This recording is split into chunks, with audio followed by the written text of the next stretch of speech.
The bruises on her wrist were faint, just shadows beneath the cuff of her sleeve, but Adrian Corr saw them anyway. For 6 months, he had watched his secretary move through his penthouse office like a ghost, silent and careful, never meeting his eyes for more than a second.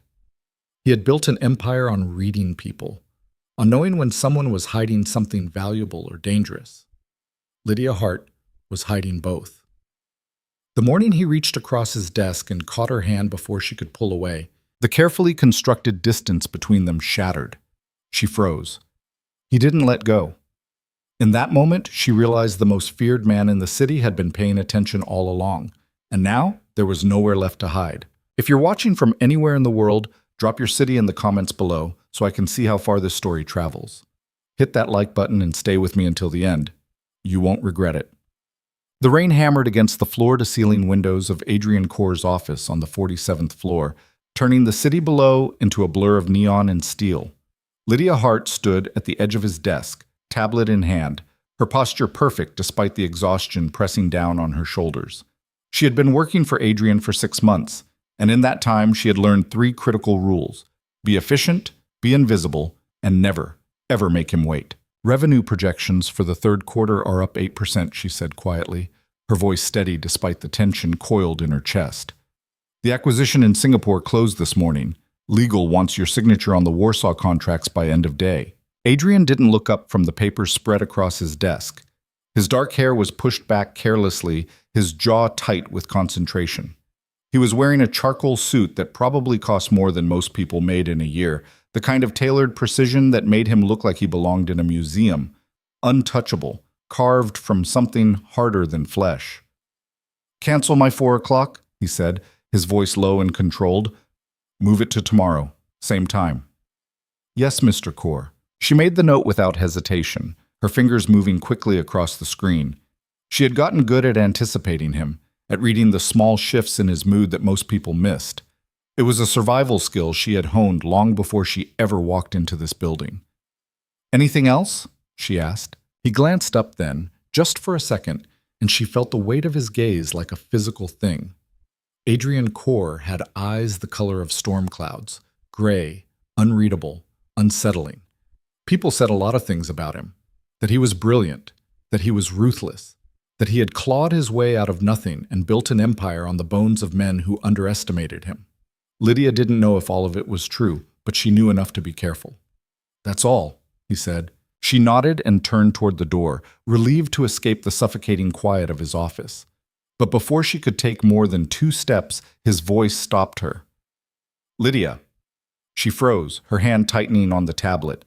He almost never used her first name. "Yes?" "Come here." Her pulse spiked, but she forced herself to turn around and walk back toward his desk.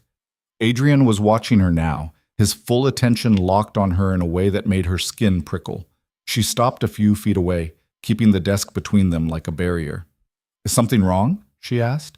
He didn't answer right away. Instead, he leaned back in his chair, studying her with the kind of focus that made her feel like he could see straight through her carefully constructed armor. She resisted the urge to adjust her collar, to smooth down the sleeves of her blouse, to do anything that might give away the fact that her heart was racing. "How long have you been working for me?" he asked. 6 months. "And in those 6 months, have I ever given you a reason to be afraid of me?" The question caught her off guard. She opened her mouth, then closed it again, searching for the right words. The truth was complicated. Adrian Corr was not a kind man. He was not warm or approachable or easy to work for. But he had never raised his voice at her. He had never made her feel small or stupid or worthless. He had never touched her. "No," she said finally. "Then why do you look at me like I might hurt you?" Her breath caught. She didn't know how to answer that, didn't know how to explain that fear had become her default setting, that she had spent so long bracing for impact that she didn't know how to stand still anymore. "I don't," she started, but he cut her off. "Show me your wrist." The air left her lungs in a rush. For a moment she couldn't move, couldn't think, couldn't do anything except stand there while panic clawed its way up her throat. He couldn't know. There was no way he could know. She had been so careful. "Mr. Corr?" "Your wrist, Lydia." His tone left no room for argument. Slowly, she set the tablet down on the edge of his desk and pulled back the sleeve of her left arm. The bruises were faint, yellowing now, almost gone, but they were still visible if you knew where to look. 4 distinct marks, the shape of fingers pressed too hard into soft skin. Adrian's expression didn't change, but something shifted in his eyes. Something cold and sharp and dangerous. "Who did that to you?" She pulled her sleeve back down quickly, her hands trembling. "It's nothing. I'm fine." "That's not what I asked. It's personal." "I don't care." She looked up at him then, really looked at him, and saw something she hadn't expected. Anger. Not directed at her, but simmering just beneath the surface, controlled and lethal. It should have scared her. Instead, it made her feel something she hadn't felt in a long time. Seen. "It's handled," she said quietly. "It won't happen again." "You're right," Adrian said, his voice soft and deadly. "It won't." Before she could respond, he stood and walked around the desk, closing the distance between them in 2 long strides. Lydia's instinct was to step back, but she forced herself to hold her ground. He stopped just in front of her, close enough that she could see the faint scar along his jawline, the tension in his shoulders, the way his hands flexed at his sides like he was holding himself back. "What's his name?" Adrian asked. "I can't." "What's his name, Lydia?" She swallowed hard. "Marcus."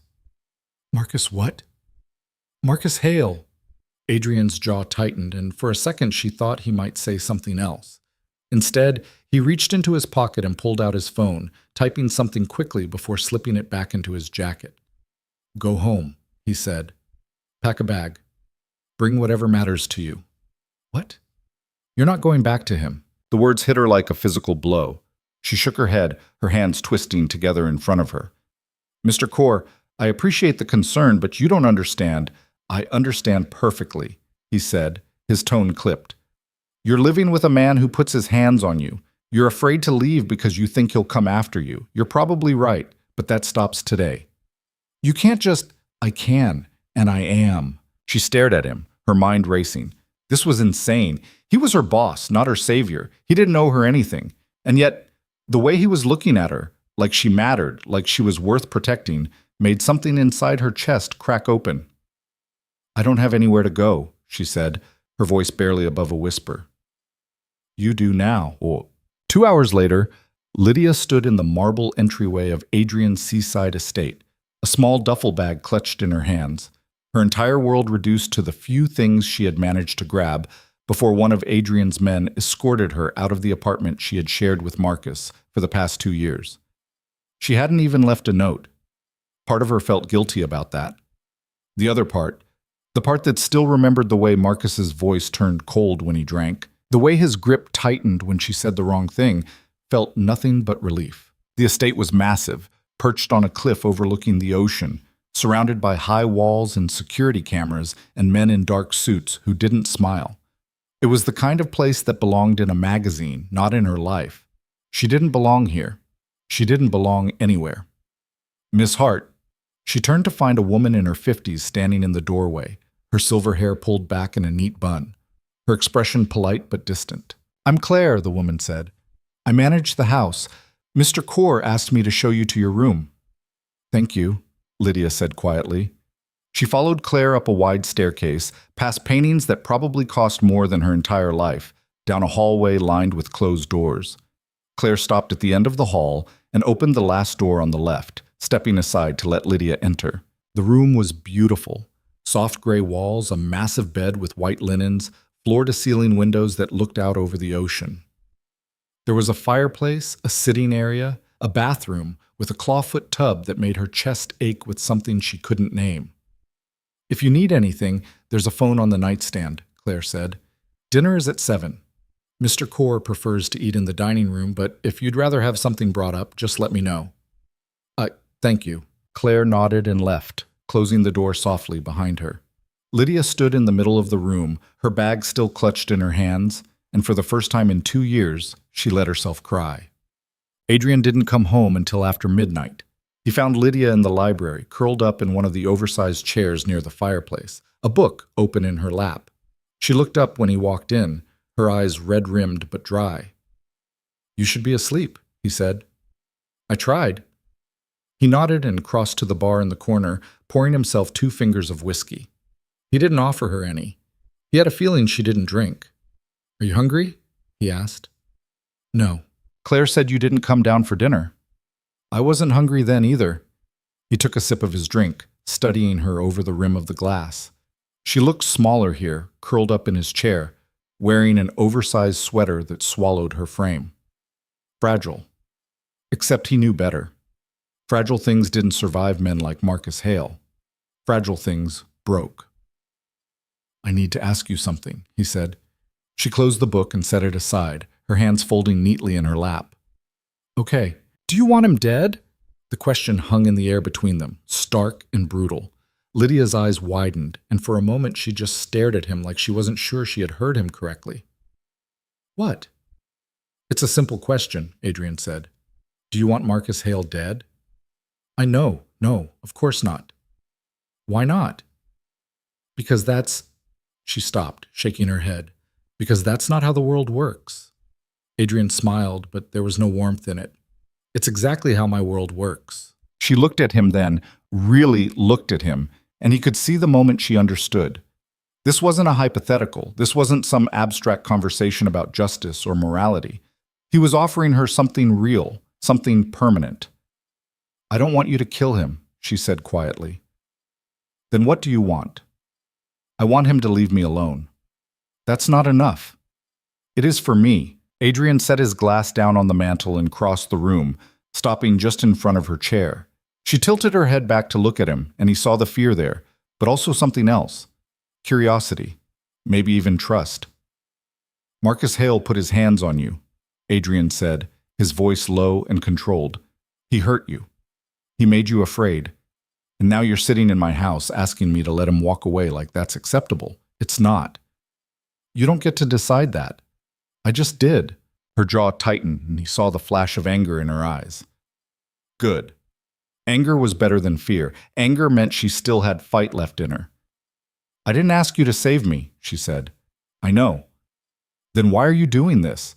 He crouched down in front of her chair, bringing himself to her eye level. She didn't flinch, didn't look away, and he respected the hell out of her for that. Because I can, he said simply. Because you deserve better than what he gave you. And because I don't like the idea of someone hurting what's mine. I'm not yours. Not yet. The words hung between them, heavy with implication.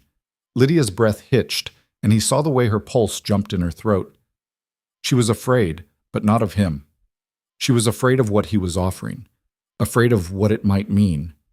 I should go to bed, she said. Adrian stood, giving her space. Sleep well, Lydia. She stood and walked past him, pausing at the doorway.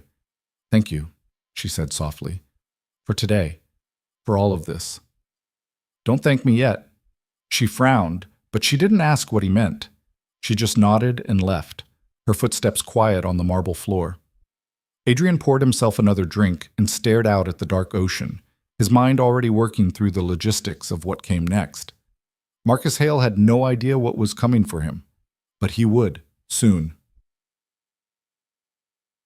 The next morning, Lydia woke to sunlight streaming through the windows and the sound of waves crashing against the cliffs below. For a moment, she forgot where she was. Then it all came rushing back. The bruises, Adrian's office, the way he had looked at her like she was something worth protecting. She sat up slowly, her body aching in ways that had nothing to do with physical pain. There was a knock at the door. Come in, she called. Claire entered, carrying a tray with coffee, fruit, and toast. Good morning, Miss Hart. Mr. Core asked me to let you know he'll be in his office if you need anything. He also wanted me to give you this. She handed Lydia a small black card. There was no name on it, just a phone number embossed in silver. What is this? Lydia asked. A direct line, Claire said. To him. He said to call if you need anything. Anything at all. Lydia stared at the card, her chest tight. Thank you. Claire nodded and left, closing the door behind her. Lydia set the card on the nightstand and picked up the coffee, letting the warmth seep into her hands. She didn't know what she was supposed to do now. She didn't know how to exist in this strange, beautiful place where people brought her breakfast and gave her phone numbers to men who terrified and fascinated her in equal measure. She spent the morning exploring the estate, walking through the gardens, standing at the edge of the cliffs, and watching the ocean roll in and out. It was peaceful here, quiet, safe, and that scared her more than anything. By noon, she found herself standing outside Adrian's office, her hand raised to knock. She hesitated, then lowered it again. What was she even supposed to say? Thank you for rescuing me. What happens now? Are you really going to kill Marcus? Before she could decide, the door opened and Adrian stood there, his expression unreadable. Were you planning to knock, or were you just going to stand out here all day? He asked. I didn't want to interrupt. You're not. He stepped aside, and she walked into his office, taking in the massive desk, the floor-to-ceiling bookshelves, the view of the ocean that stretched out beyond the windows. It was different from his office in the city, more personal somehow. There were photographs on the shelves, a leather jacket draped over the back of a chair, a half-empty glass of water on the desk. Sit, Adrian said, gesturing to one of the chairs across from his desk. She sat, her hands folded in her lap, and waited. I'm going to ask you some questions, he said, settling into his chair, and I need you to answer them honestly. Okay. How long were you with Marcus? 2 years? How long has he been hitting you? She flinched at the bluntness of the question, but she forced herself to answer. About a year. Why didn't you leave? I tried, once. He found me. Adrian's jaw tightened, but his voice remained calm. Did he hurt you? Yes. Where? She looked down at her hands. Does it matter? Yes. She swallowed hard. My ribs, my face. He said if I tried to leave again, he'd make sure I couldn't walk. The silence that followed was suffocating. When she finally looked up, Adrian was staring at her with an expression she couldn't quite read. It wasn't pity, it was something colder, something sharper. He's not going to touch you again, Adrian said quietly. How can you be sure? Because I'm going to make sure of it. She wanted to ask how, but she was afraid of the answer. Instead, she said, What do you want from me? Nothing you're not willing to give. I don't understand. Adrian leaned forward, resting his elbows on the desk. You're safe here, Lydia. You can stay as long as you need to. Work for me, don't work for me, I don't care. But you're not going back to him. Ever. And if I want to leave, then you leave. Just like that? Just like that. She didn't believe him. Not entirely.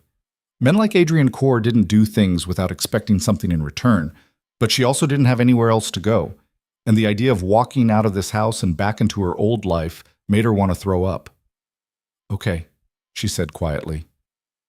Okay. I'll stay, for now. Adrian nodded, and for the first time since she had met him, she saw something that might have been relief flicker across his face. Good, he said. Now get out of here. I have work to do. She stood, and as she reached the door, she paused. Adrian? He looked up, and she saw the faint surprise in his eyes at the sound of his name. Thank you. He didn't smile, but his voice softened just a fraction. Don't mention it. That night, Lydia couldn't sleep. She lay in bed, staring at the ceiling, her mind racing with questions she didn't have answers to. What was Adrian planning? What would Marcus do when he realized she was gone? And why did the thought of Adrian's protection make her feel both terrified and inexplicably safe? She got out of bed and walked to the window, looking out at the dark ocean. The moon was full, casting silver light across the water, and for a moment she let herself imagine a life where she didn't have to be afraid.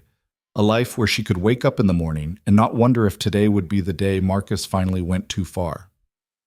A knock at the door startled her out of her thoughts. Come in, she said.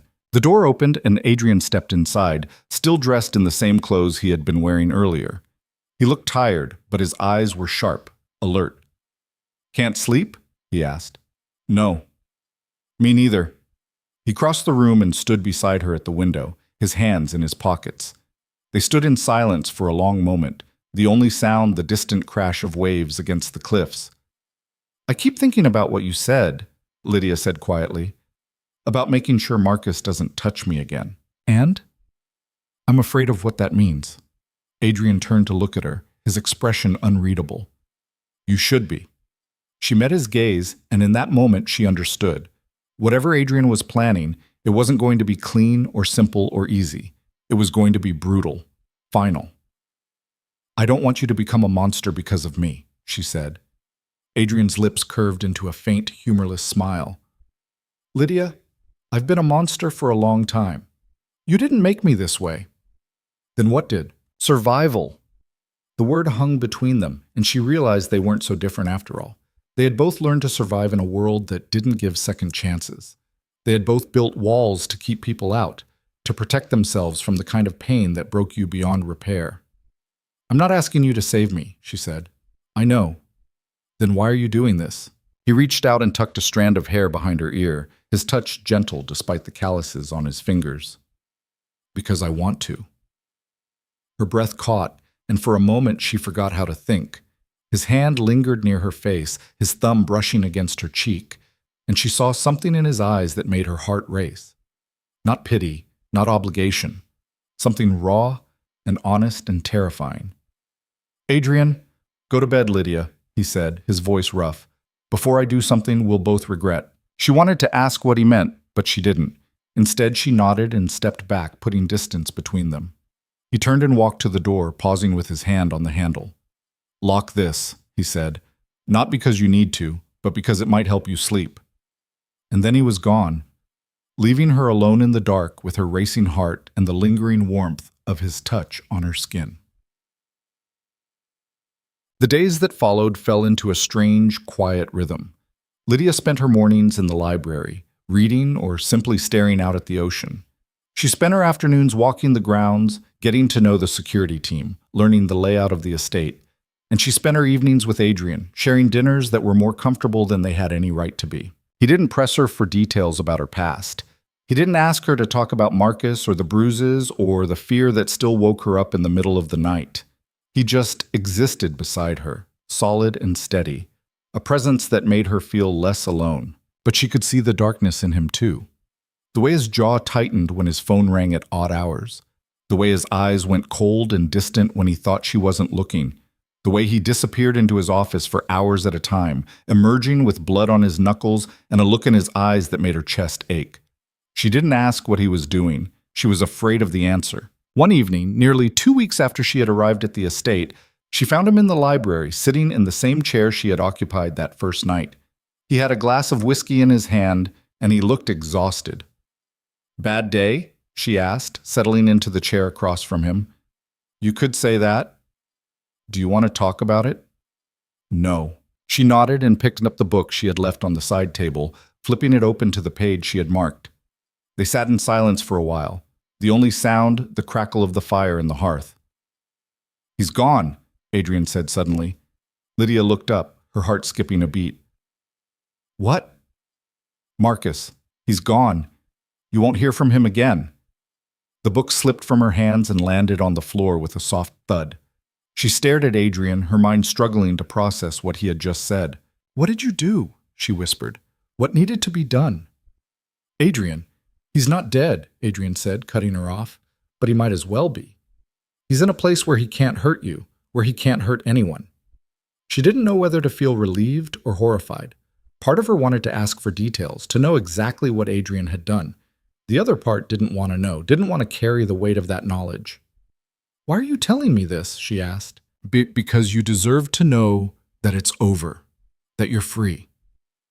Free. The word felt foreign on her tongue, like something she didn't have the right to claim.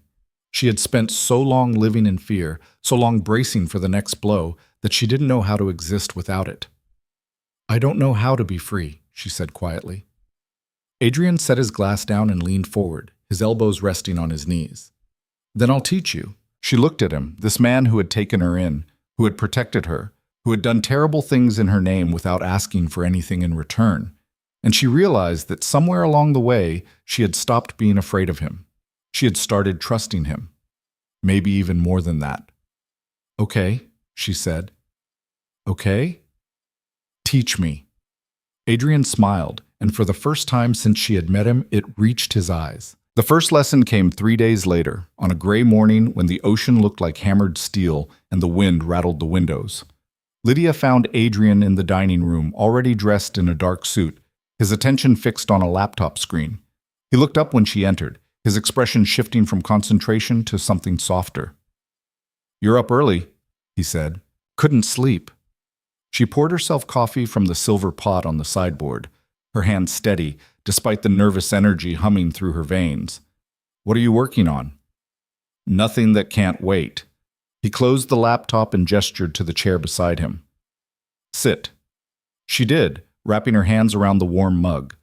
The silence between them had become comfortable over the past few weeks, but this morning it felt different, charged with something she couldn't name. "I want to show you something," Adrian said. He stood and walked to the windows, looking out at the turbulent sea. "My world isn't like yours, Lydia. The rules are different. The stakes are higher.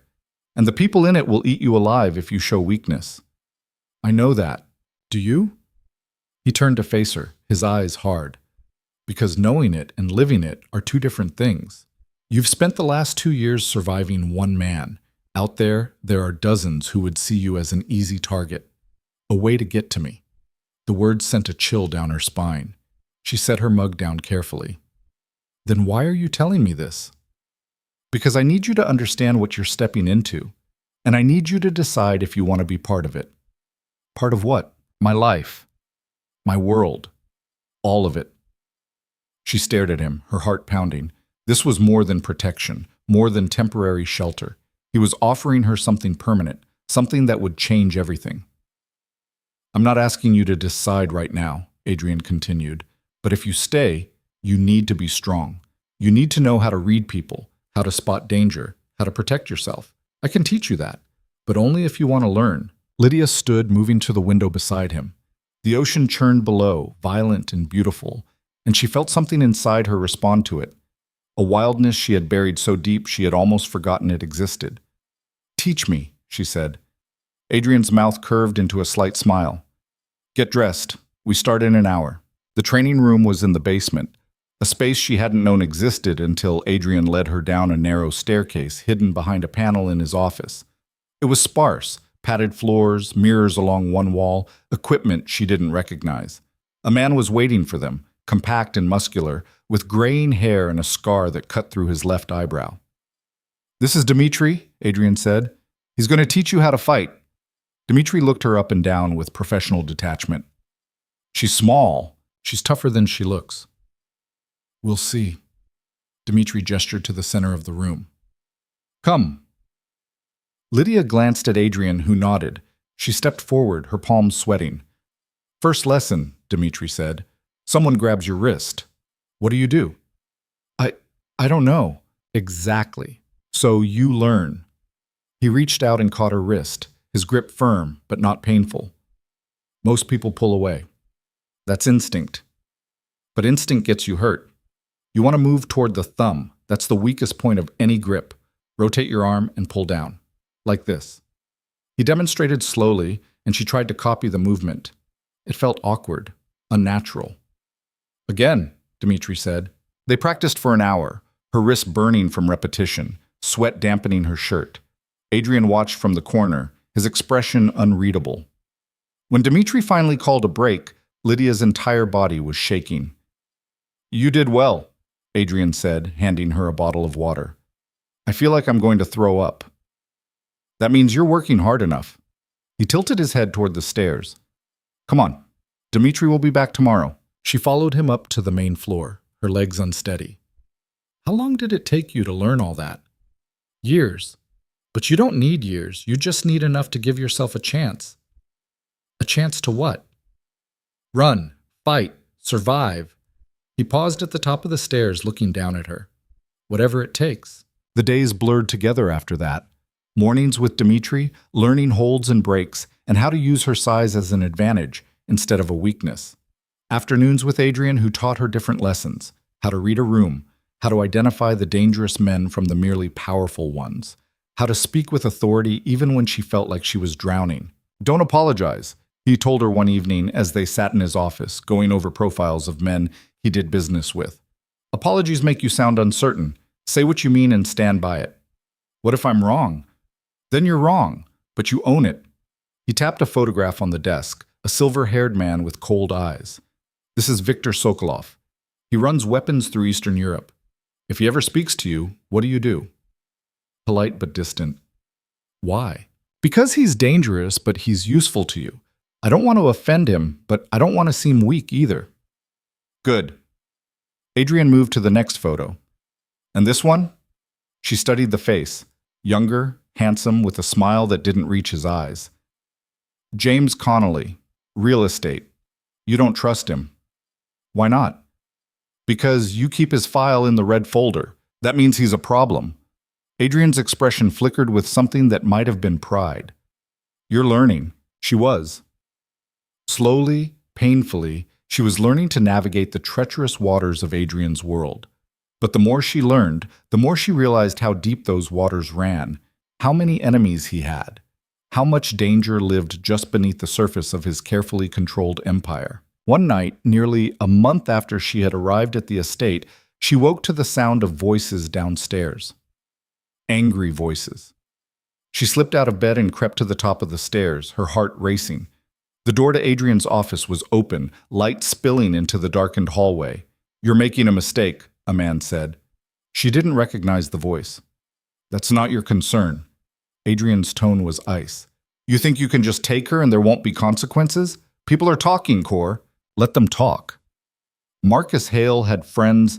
Marcus Hale was a piece of shit who got exactly what he deserved, and if any of his friends want to make an issue of it, they can come see me directly. There was a long silence. Then the other man laughed, low and bitter. You've gone soft, over a woman. Get out. Adrian, I said get out, before I throw you out. Footsteps. The front door opening and closing. Lydia pressed herself against the wall, her breath coming fast. She should go back to her room, pretend she hadn't heard anything. But before she could move, Adrian appeared at the bottom of the stairs, looking up at her. How much did you hear? He asked. Enough. He ran a hand through his hair, exhaustion written across his face. Come down here. She descended slowly, her bare feet silent on the marble. When she reached the bottom, Adrian gestured toward his office. She followed him inside, watching as he poured himself a drink. Marcus had friends? She asked quietly. Had. Past tense. He took a long swallow. They won't be a problem. Are you sure? Yes. That man said you've gone soft. Adrian's jaw tightened. That man is an idiot. Is it true? He set the glass down hard enough that she flinched. Do you think I'm soft, Lydia? No. But I think you're taking risks because of me. And I don't know if that's... Don't! He crossed the space between them in 2 strides, close enough that she had to tilt her head back to meet his eyes. Don't apologize for existing. Don't apologize for being here. And don't ever think that protecting you makes me weak. I'm not worth all this trouble, she whispered. His hand came up to cup her face, his thumb brushing across her cheekbone. You have no idea what you're worth. The air between them shifted, became something thick and electric. She could feel the heat radiating from his body, could see the way his pupils dilated as he looked at her. Her breath caught. Adrian. Go to bed, Lydia. It was the same thing he had said that first night, but this time it sounded different, like he was holding himself back by sheer force of will, like one wrong move would shatter whatever control he had left. She went. But she didn't sleep. The next morning, things were different. Adrian was distant, professional, treating her the way he might treat any employee. It stung more than it should have. Lydia threw herself into training with Dmitri, pushing harder than usual, until her muscles screamed and her lungs burned. Enough, Dmitri said finally. You're going to hurt yourself. I'm fine. You're angry. That's different than fine. She straightened, wiping sweat from her face. What makes you think I'm angry? Because I've been doing this for 30 years, and I know what anger looks like. He tossed her a towel. You want to tell me what's bothering you? No? Fair enough. He started wrapping his hands, preparing for the next session. But whatever it is, don't let it make you reckless. Reckless gets you killed. She knew he was right, but she couldn't shake the feeling that something had shifted between her and Adrian, and she didn't know how to fix it, didn't know if she even wanted to. That evening, Adrian didn't come to dinner. Claire said he was working late, that he wouldn't be back until morning. Lydia ate alone in the vast dining room, the silence pressing down on her like a weight. When she finished, she wandered through the house, restless and uneasy. She found herself in the library standing in front of the shelves where Adrian kept his personal books. Most of them were in languages she couldn't read: Russian, German, something that looked like Arabic. But one caught her eye: a slim leather-bound volume with no title on the spine. She pulled it down and opened it, expecting a novel or maybe a collection of poetry. Instead, she found photographs. Old ones, faded and creased. A young boy with dark hair and serious eyes. A woman who might have been beautiful once, before life carved lines into her face. And a man, tall, broad-shouldered, with a cruel mouth and eyes that made Lydia's skin crawl even in a photograph. "That's my father." She spun around, nearly dropping the book. Adrian stood in the doorway, still wearing his coat, his expression unreadable. "I'm sorry," she said quickly. "I didn't mean to come. It's fine." He crossed the room and took the book from her hands, looking down at the photograph. "He was a bastard. Drank too much. Hit too hard. Taught me everything I needed to know about power and how to take it. What happened to him? I killed him." The words were delivered with such casual finality that for a moment Lydia thought she had misheard. But when she looked up at Adrian's face, she saw the truth there, cold and certain. I was 17. He came at my mother with a broken bottle, and I put a kitchen knife through his ribs." Adrian closed the book and set it on the shelf. "She died anyway, 2 weeks later. Heart attack. The doctors said it was stress, but I knew better. He killed her just as surely as if he'd done it with his own hands." Lydia's chest ached. She wanted to say something comforting, something that would ease the pain she saw flickering in his eyes. But there were no words for that kind of loss. "Is that why you helped me?" she asked quietly. "Because you saw your mother in me?" "No." He turned to face her fully. "I helped you because when I looked at you, I saw someone worth saving, that's all. I don't feel worth saving. I know, but you will." He moved closer, and she felt her pulse quicken. This time he didn't stop. His hand came up to her face again, but this time he didn't pull away. His fingers traced the line of her jaw, slid into her hair, and she felt herself leaning into the touch before she could stop herself. "Tell me to leave," Adrian said, his voice rough. "Why?" "Because if you don't, I'm going to kiss you. And once I start, I won't want to stop." Her breath shuddered out. She should tell him to leave, should put distance between them before this became something she couldn't take back. But when she opened her mouth, different words came out. "Then don't stop." His mouth came down on hers, and the world tilted. It wasn't gentle. It was fierce and demanding, and full of all the restraint he had been holding back for weeks. His hands tightened in her hair, and she gasped against his lips, her fingers clutching at his coat. When he finally pulled back, they were both breathing hard.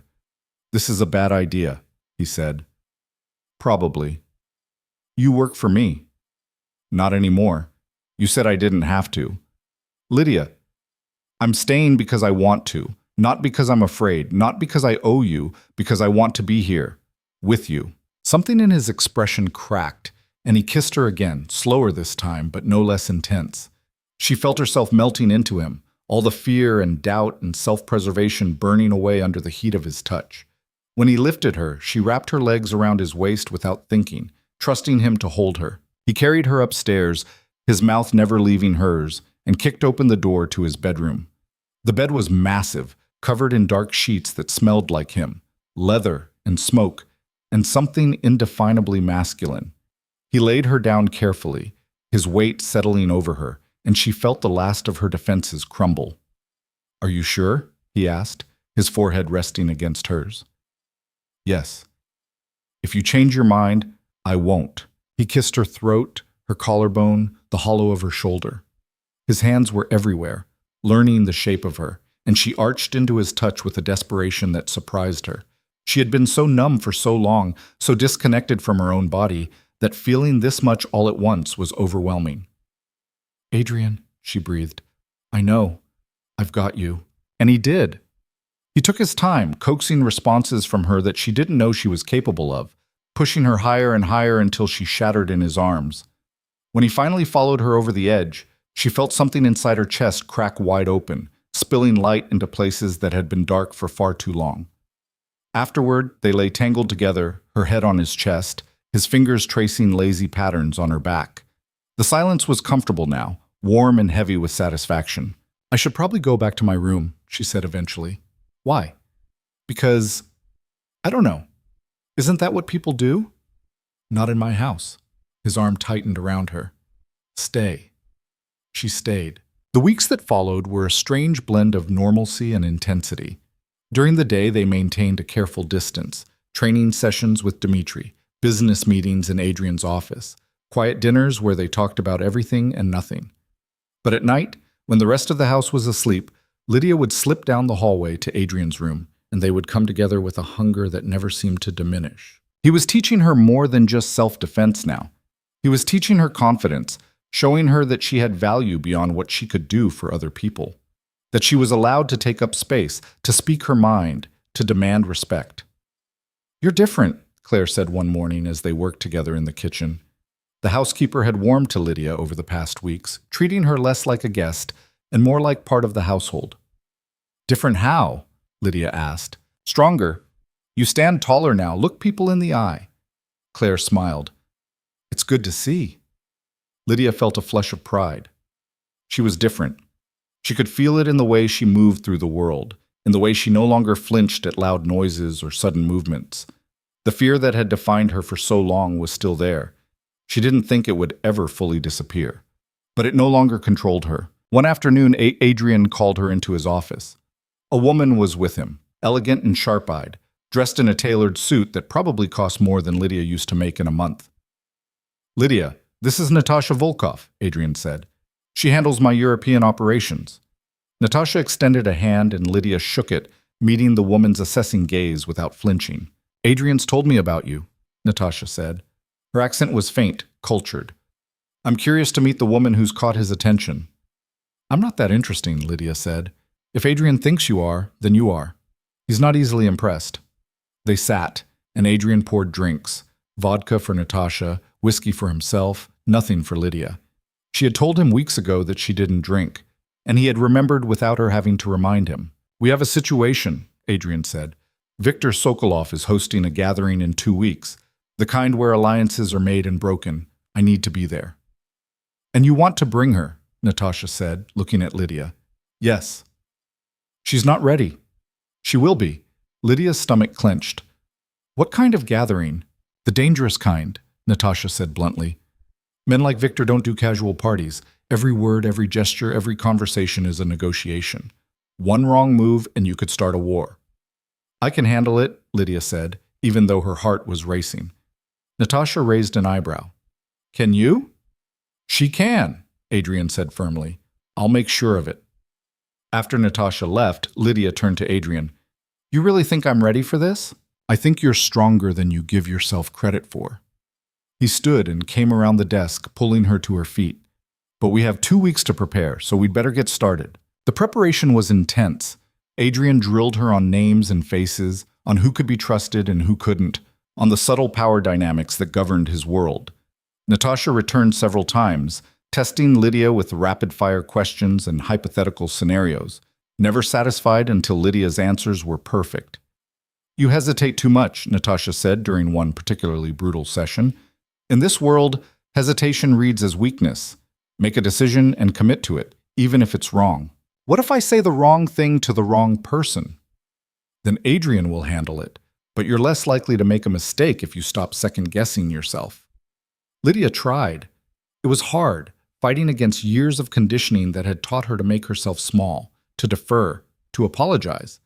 But slowly, she felt herself changing, growing into the role Adrian seemed to believe she could fill. The night before the gathering, she couldn't sleep. She lay in Adrian's bed staring at the ceiling while he worked at his desk across the room. What if I mess this up? She asked quietly. He looked up, his expression softening. You won't. You don't know that. Yes, I do. He closed his laptop and came to sit on the edge of the bed. You've come further in 2 months than most people do in years. You're smart, you're observant, and you're brave as hell, even if you don't see it yet. I'm terrified. Good. Fear keeps you sharp. He brushed a strand of hair from her face. But don't let it control you. Tomorrow night, you walk in there as my equal. Not my employee, not my guest, my partner. And anyone who doesn't see that will answer to me. She searched his face, looking for doubt, but found only certainty. Why are you doing this? Really? Because I'm tired of being alone. And because when I look at you, I see the future I want, if you'll have it. Her breath caught. This was more than attraction, more than protection. This was him offering her a place beside him, permanently. A role in his world that went beyond survival. I'll have it, she whispered.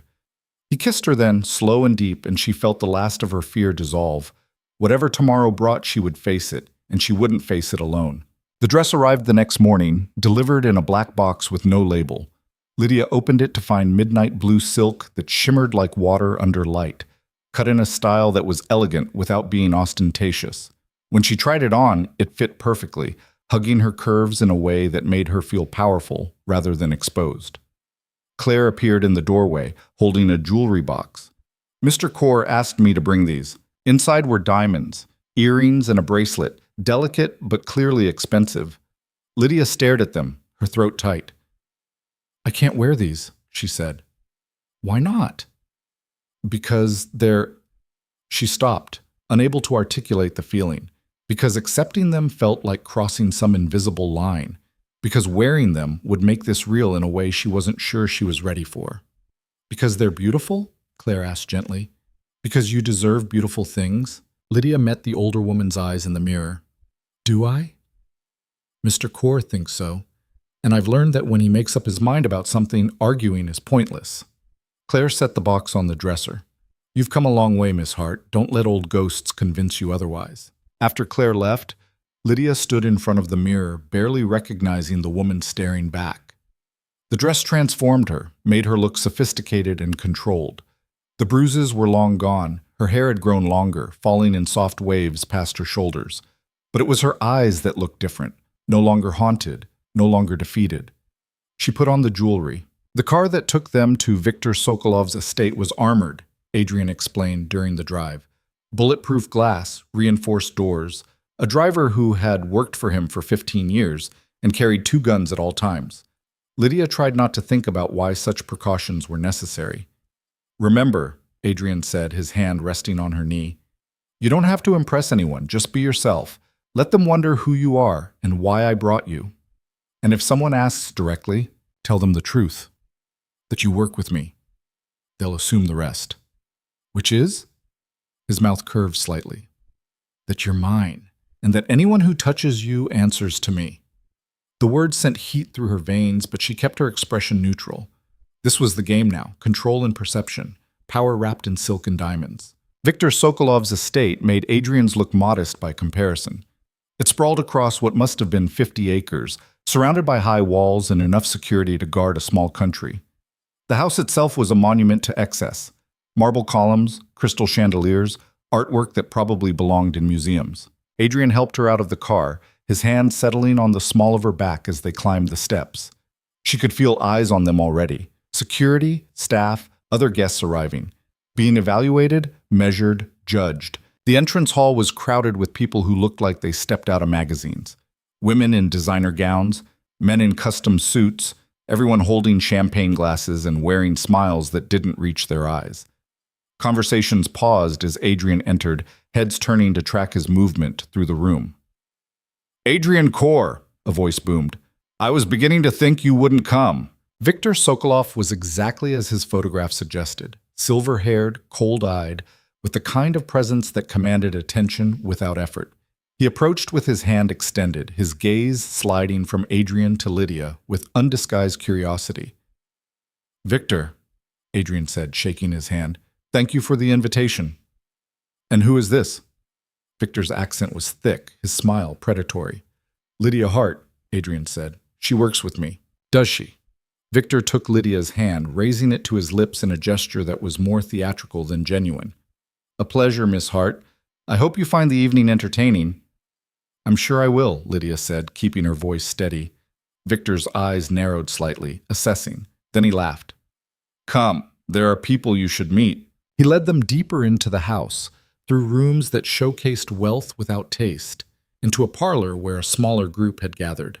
Lydia recognized some of the faces from Adrian's files.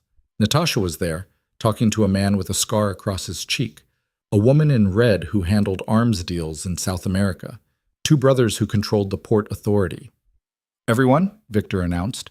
"You know Adrian, of course, and this is his companion, Miss Lydia Hart." The attention shifted to her like a spotlight, and for a moment panic threatened to claw its way up her throat. But then she felt Adrian's hand on her back, steady and warm, and she remembered Natasha's words. "Make a decision and commit." "It's nice to meet you all," she said, meeting their gazes without flinching. A woman with sharp features and calculating eyes stepped forward. "Lydia Hart. I don't believe I've heard that name before." "That's because I prefer to work quietly," Lydia said. "In what capacity?" "Whatever Adrian needs." The woman's smile was brittle. "How fortunate for him." Adrian's hand tightened slightly on Lydia's back, a silent warning to be careful. But Lydia held her ground, returning the woman's smile with one of her own. "I like to think we're fortunate for each other," she said.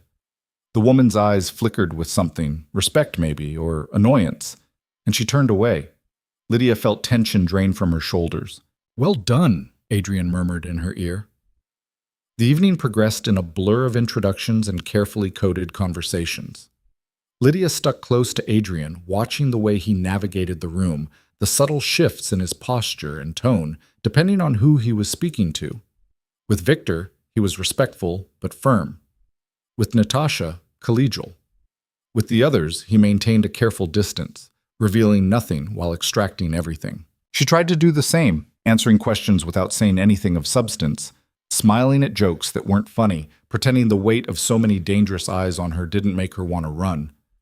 "You're doing well," Natasha said during a quiet moment when Adrian was pulled aside by the Port Authority brothers. "Better than I expected. I feel like I'm drowning. Everyone does their first time. But you're holding your own. That's what matters." "How long does this usually last?" "Hours.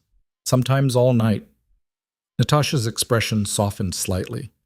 "Adrian wouldn't have brought you if he didn't think you could handle it. Trust that." Lydia wanted to. But as the night wore on and the alcohol flowed more freely, the atmosphere grew heavier. Conversations became louder, more aggressive.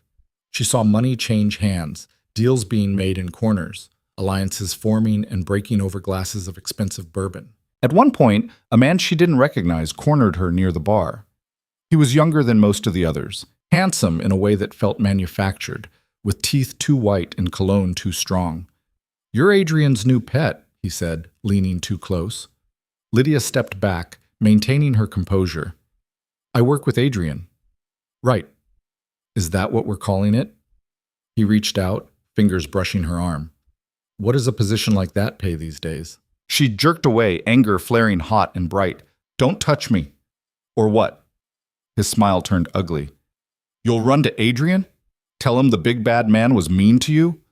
Before Lydia could respond, a hand clamped down on the man's shoulder, spinning him around. Adrian's face was terrifyingly calm. "James," he said quietly, "I think you should apologize." James Connolly, Lydia recognized him now from the files, real estate and dirty money, tried to pull away, but Adrian's grip didn't loosen. "I was just making conversation," James said. "You were putting your hands on something that doesn't belong to you." Adrian's voice dropped lower. "Apologize. Now." The room had gone quiet, everyone watching. James's face flushed red, but he looked at Lydia and muttered, "Sorry." Louder. "I said, I'm sorry." Adrian released him with enough force that James stumbled. "Get out of my sight." James left, and gradually the conversations resumed, though Lydia could feel the shift in the room's energy. Adrian had just publicly claimed her, made it clear that she was under his protection. Some of the looks she received now were more wary, more respectful. Others were calculating, like people reassessing a chessboard. "Are you all right?" Adrian asked, his hand finding hers. "Yes, thank you. I should have stayed closer." "I'm fine. Really." She squeezed his hand. "But maybe we can get some air?" He led her out onto a terrace that overlooked manicured gardens lit by soft lanterns. The night air was cool, carrying the scent of jasmine and the distant sound of the ocean. Lydia breathed deeply, letting the tension drain from her body. "I'm sorry," Adrian said. "For what?" "For bringing you into this. For putting you in a position where men like James think they can. He stopped, his jaw tight. I knew this world was ugly. I just didn't think about how ugly it would look through your eyes. Adrian. She turned to face him, reaching up to touch his cheek. I chose to be here. You gave me the choice, and I made it. Don't apologize for that. You shouldn't have to deal with it. I've dealt with worse, a lot worse. She held his gaze. And unlike before, now I have someone who actually gives a damn. That makes all the difference.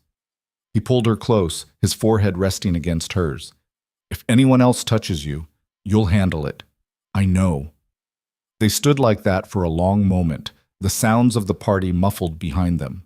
When they finally went back inside, Lydia felt steadier, more certain of her place at Adrian's side. The rest of the evening passed without incident. Victor made a speech about loyalty and power that was probably meant to be inspiring, but mostly sounded like a threat. More drinks were poured, more deals were made. Lydia watched it all, filing away faces and names and the small betrayals that happened in glances and whispered conversations. It was past midnight when Adrian finally said they were leaving. Lydia's feet ached in her heels, and exhaustion pulled at her bones, but she kept her expression neutral as they made their goodbyes. Victor kissed her hand again, his smile knowing. You are not what I expected, Miss Hart, he said. I get that a lot. Good. Predictable women are boring. Come back anytime. In the car, Lydia finally let herself slump against the seat, kicking off her heels with a groan. You were perfect, Adrian said. I nearly punched James Connolly in the face. I would have paid to see that. He pulled her against his side, his arm around her shoulders.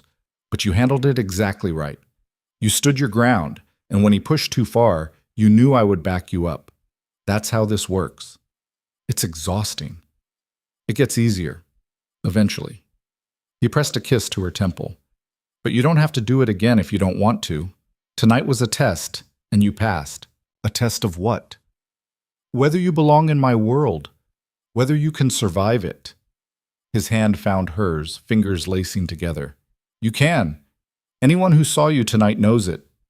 She wanted to believe him. Part of her did. But another part, the part that remembered being small and scared and powerless, wondered what the cost of belonging would be. The answer came 3 days later, when Lydia was searching Adrian's office for a file he'd asked her to pull. She found it in the bottom drawer of his desk, buried under contracts and financial reports. But when she lifted it out, another folder came with it. Red, like the ones he kept for problems. She shouldn't have opened it. She knew that even as her fingers worked the clasp, but curiosity and something darker, suspicion, maybe, or the need to know exactly what kind of man she'd tied herself to, made her flip it open. Inside were photographs. Marcus Hale, beaten so badly his face was unrecognizable, hospital reports, police statements that had been crossed out and rewritten, and a death certificate dated 2 weeks after Lydia had moved into Adrian's estate. The folder slipped from her hands, papers scattering across the floor.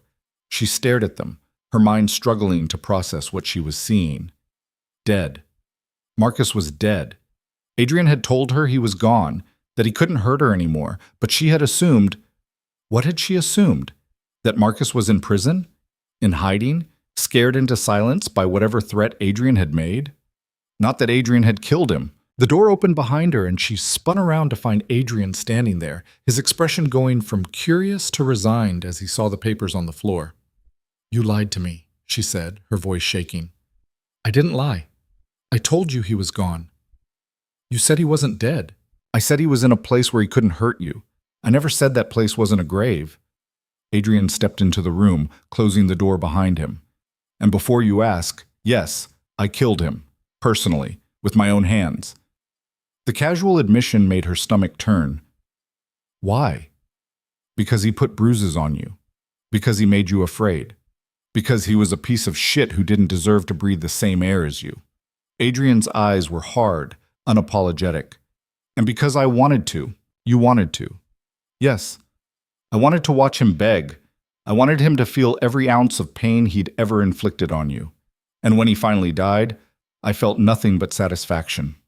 Lydia pressed a hand to her mouth, fighting the urge to be sick.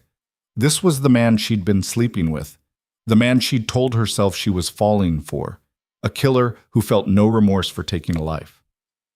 Say something, Adrian said. I don't know what to say. Then ask me questions. Yell at me. Hit me if it makes you feel better. But don't just stand there looking at me like I'm a stranger. Aren't you? The words came out broken. I thought I knew you. You thought what? That I was some kind of hero? His laugh was bitter. I told you what I was, Lydia. I told you I was capable of brutality. You just didn't want to believe it. There's a difference between being capable of something and actually doing it. Not in my world. She shook her head, backing away from him. I need to think. Lydia, please, just give me some time. He didn't try to stop her as she walked past him and out of the office. She made it to her room before the tears came, hot and angry and confused.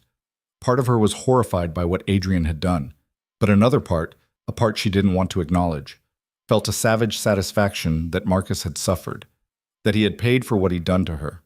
What did that make her? She spent the rest of the day locked in her room, ignoring Claire's knock at dinner time, ignoring the soft tap that she knew was Adrian checking on her. She stared at the ceiling and tried to make sense of the tangled mess of emotions churning in her chest. Fear, anger, relief, guilt. And underneath it all, something darker that whispered, he deserved it. Whispered, you're glad he's dead. Whispered you would have done the same if you'd had the courage. Night fell, and still she couldn't sleep. Finally, sometime after midnight, she got out of bed and walked down the hall to Adrian's room. She didn't knock, just opened the door and found him sitting in the chair by the window, a glass of whiskey in his hand, staring out at the dark ocean. I'm not sorry, he said without turning around. I know you want me to be, but I'm not. I'd do it again. I know. And I won't apologize for protecting you, for doing what needed to be done. I'm not asking you to. He turned then, surprise flickering across his face. You're not? She crossed the room and took the glass from his hand, setting it on the side table. Then she climbed into his lap, her legs straddling his thighs, her hands framing his face. I should be horrified, she said quietly. I should be packing my bags and running as far from you as I can get. But I'm not, and that scares me more than anything you've done. Why? Because part of me is glad you killed him. Part of me wishes I could have watched. Her voice cracked. What does that make me? Human. His hand settled on her hips, holding her steady. You're allowed to be glad that the man who hurt you is gone. That doesn't make you a monster. Then what does it make me? A survivor. Someone who understands that sometimes the only way to be free is to burn the past to ash. She searched his face, looking for something. Regret, maybe, or shame. But all she saw was certainty. Adrian knew exactly what he was, and he wasn't going to pretend to be anything else. Not for her, not for anyone. And maybe that was what she needed. Not someone who would lie to make her feel better. Not someone who would hide the ugly parts of themselves to seem more palatable. But someone who would show her the truth, no matter how brutal, and let her decide if she could live with it. I'm not a good person, she whispered. Neither am I. Maybe that's why this works. She kissed him then, hard and desperate, and he responded with the same fierce intensity. His hands tightened on her hips, pulling her closer, and she felt the familiar heat building between them. But this time, it was different. This time there were no illusions, no pretense. Just two broken people choosing each other despite, or maybe because of, the darkness they carried. When they finally broke apart, both breathing hard, Adrian rested his forehead against hers. I need you to understand something, he said. I will always choose you. Over morality, over law, over anyone who tries to hurt you. That's who I am. And if you can't live with that, I can. She cut him off, her voice steady despite the tears on her cheeks. I can live with it. Because the alternative is living without you, and I don't think I can do that anymore. Relief flooded his expression, and he kissed her again, softer this time. Then we're done talking about Marcus Hale. He's gone. He can't hurt you. That's all that matters. She nodded, and he carried her to the bed, laying her down gently. They made love slowly, carefully, like they were learning each other all over again. And when it was over and she lay curled against his chest, listening to the steady beat of his heart, she realized something had shifted between them. The pretense was gone. The careful distance they'd maintained even in their most intimate moments had dissolved. What was left was raw and real and terrifying in its honesty. What happens now? She asked quietly. Now you decide what you want. If you want to stay in the shadows, working behind the scenes, that's fine. If you want to walk away from all of this and build a normal life somewhere else, I'll make it happen. And if I want to stay, really stay, not just as your employee or your... She hesitated, unsure what to call what they were. My partner, Adrian supplied. If you want to stay as my partner, then you need to understand what that means. It means stepping fully into this world, learning not just how to survive it, but how to navigate it, how to use it. You want me to become like you? No. I want you to become yourself, the version of you that isn't afraid anymore, that takes what she wants and doesn't apologize for it. Lydia thought about the woman she'd been 2 months ago, small and scared and convinced she deserved the pain that was inflicted on her.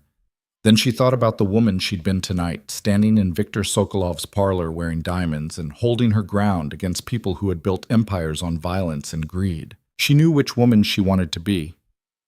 Teach me, she said. Teach me everything. Adrian's smile was slow and dangerous. Are you sure? Yes. Then we start tomorrow. And Lydia? He tilted her chin up, forcing her to meet his eyes. Once we start down this path, there's no going back. You need to be certain. She was. For the first time in her life, she was absolutely certain. I'm ready. The transformation didn't happen overnight. Adrian woke her before dawn the next morning, his hand gentle on her shoulder, and led her down to his office where 3 laptops were already open, screens glowing in the darkness. This is the real work, he said, gesturing to the displays. Not the parties or the handshakes. This is where power actually lives. Lydia pulled a chair beside him, studying the spreadsheets and encrypted messages that filled the screens.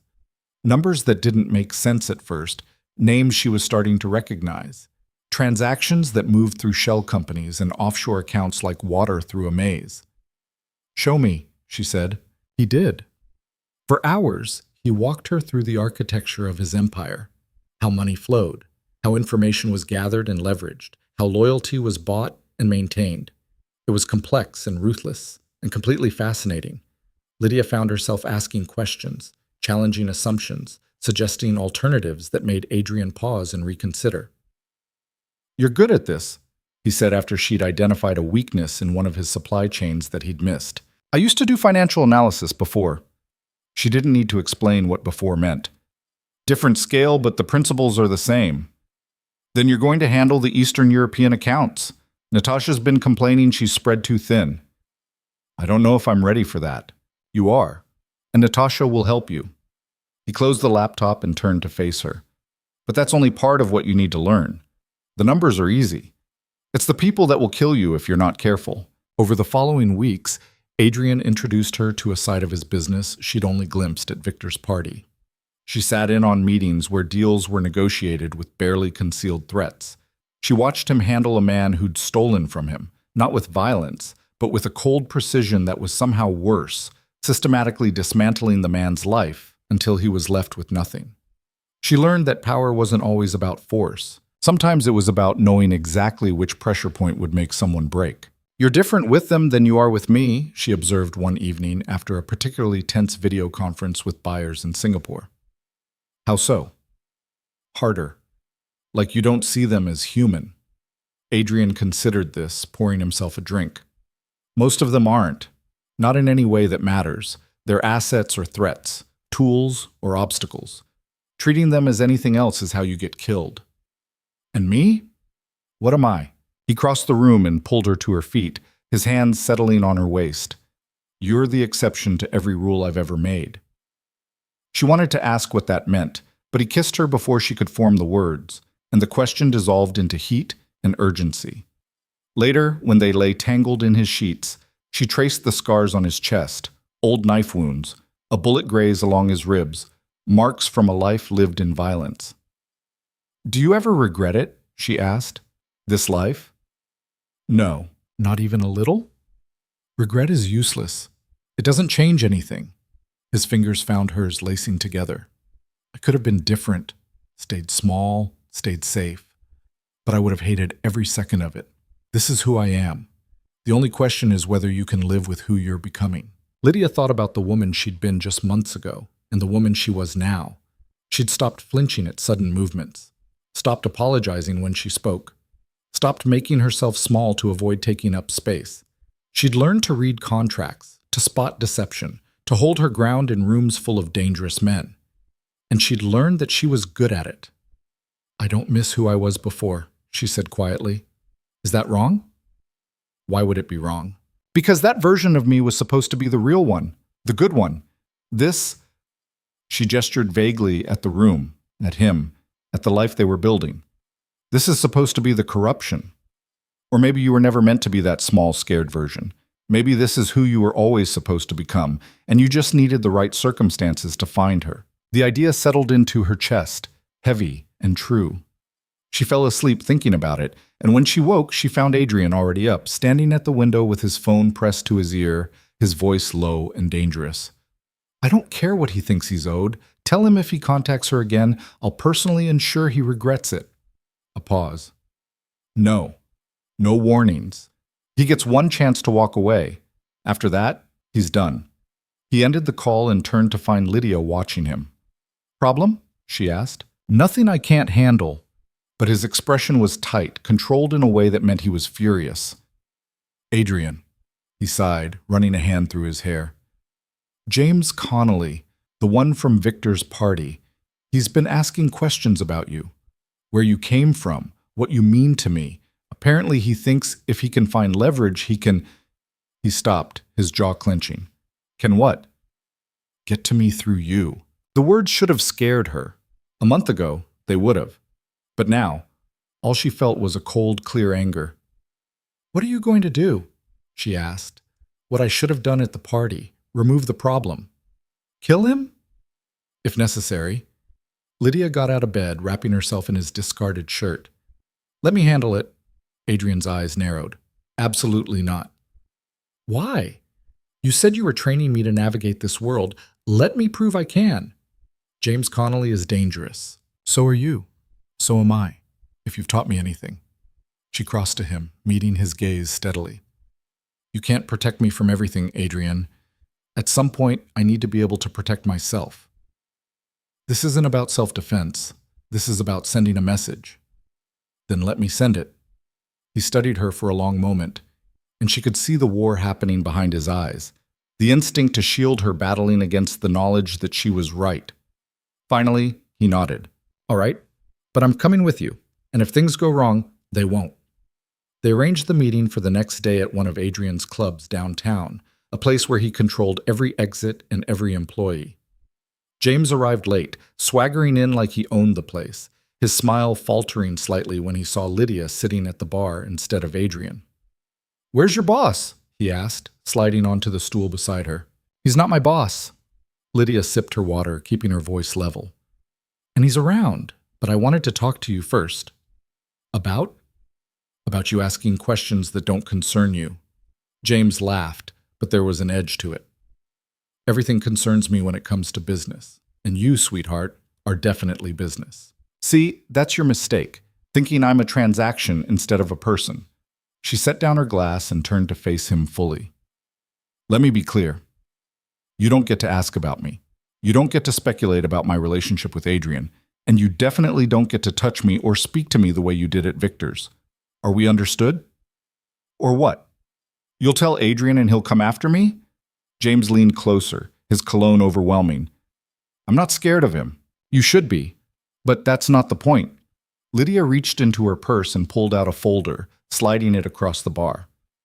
"The point is that I know about the properties you're flipping in the warehouse district, the ones you're using to launder money for the Moretti family, and I know the Morettis have no idea you're skimming 20% off the top."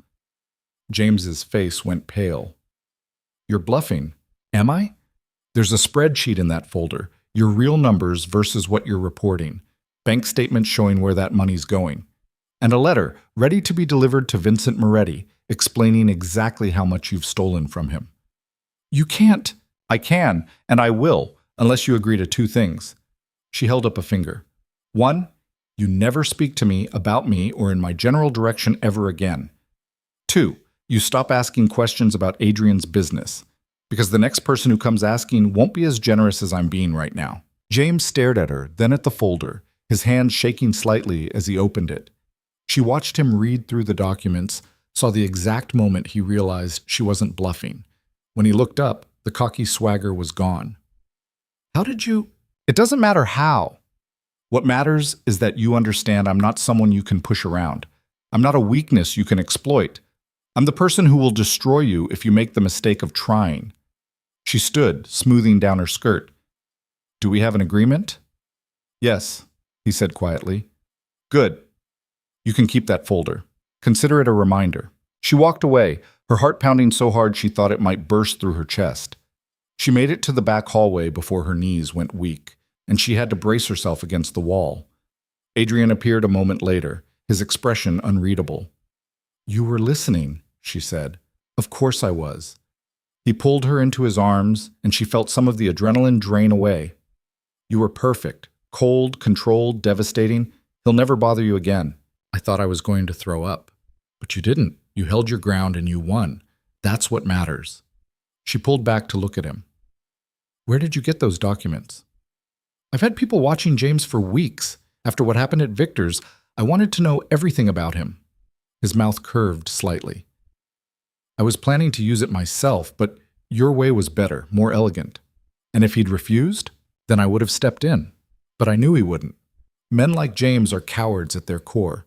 They only push people they think won't push back. Lydia thought about that as they drove home, watching the city lights blur past the window. She'd spent so long being the person who didn't push back, who absorbed every blow and stayed quiet. But that version of herself felt like a stranger now, someone she'd shed like old skin. The weeks that followed brought a new rhythm to her life. She took over the Eastern European accounts as Adrian had promised, working closely with Natasha to understand the nuances of those markets. She attended more gatherings, more meetings, each one building her reputation as someone who belonged at Adrian's side. And slowly, grudgingly, the people in his world began to accept her. Not everyone was pleased about it. There were whispers, speculation about who she really was and what she meant to Adrian. Some saw her as a weakness, a soft spot they could exploit.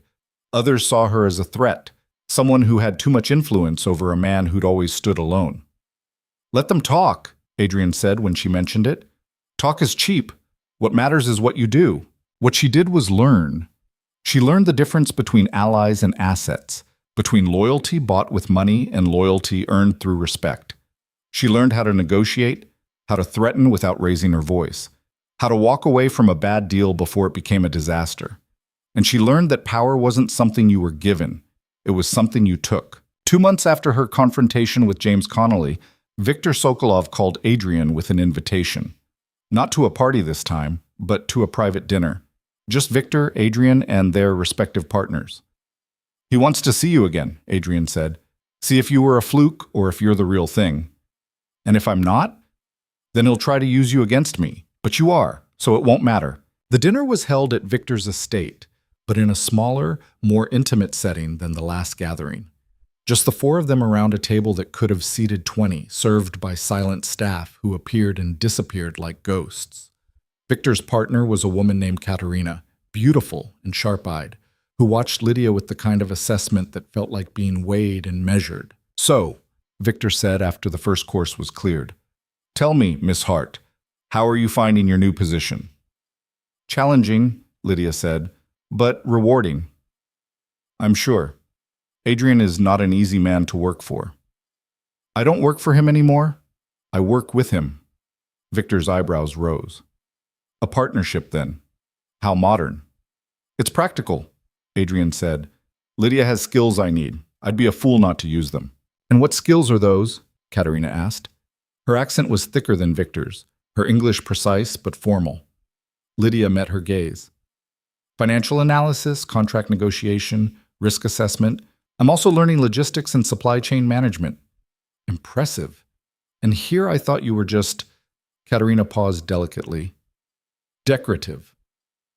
Adrian's hand tightened on his fork, but Lydia touched his arm lightly, a silent signal to let her handle it. I can be decorative when the situation calls for it, she said calmly, but I prefer to be useful. Decoration fades. Usefulness endures. Katerina's mouth curved into something that might have been a smile. Well said. The conversation moved to business after that. Discussions of shipping routes and tariffs and political instability in regions Lydia was still learning about. She listened more than she spoke, filing away information, connecting pieces in her mind. When she did contribute, it was with questions that showed she was paying attention, that she understood the implications of what was being discussed. Victor noticed. Could see it in the way he started directing comments to her, testing her knowledge, seeing how she'd respond. By the end of the evening, he was treating her less like Adrian's companion and more like an equal participant in the conversation. "You've done well with her," Victor said to Adrian as they moved to the parlor for after-dinner drinks. "She's nothing like I expected." "What did you expect?" Lydia asked before Adrian could respond. Victor smiled. "Someone temporary, a distraction. But you're not that, are you?" "No." "Good. Adrian needs someone who can match him, someone who won't break under pressure." He raised his glass in a small salute. "Welcome to the business, Miss Hart." It felt like a victory, small but significant.